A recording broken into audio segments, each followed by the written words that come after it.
via il Grand Prix Ragazzi Allievi di sci alpino, circuito di Fisi Veneto dedicato ai giovani sciatori nati negli anni compresi tra il 1998 e il 2001.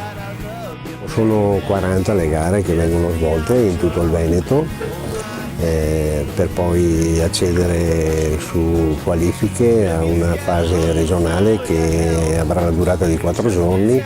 I ragazzi ci metteranno su tutte e 4 le discipline dello sci alpino. Sono circa 1 migliaio i ragazzi coinvolti, quindi è un giro importante per noi, credo sia nell'ambito dell'attività giovanile, credo sia il circuito più importante. Novità importante dell'edizione 2014 del Grand Prix Ragazzi Allievi è l'abbinamento con Ascotrade, azienda trevigiana di fornitura di gas ed energia elettrica. Pensiamo che il mondo dello sci coinvolga molte famiglie. Il target delle famiglie è il nostro target e la partnership con la Fisi è per noi ideale. Tanti ragazzi in pista dunque per 2 categorie, ragazzi e allievi, che costituiscono uno snodo fondamentale verso il futuro del Comitato Veneto Fisi.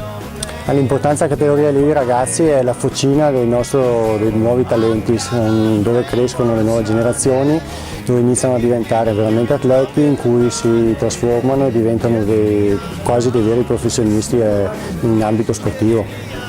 Quali consigli potremmo dare ai ragazzi che tra pochi giorni cominceranno il Grand Prix Ascotrade?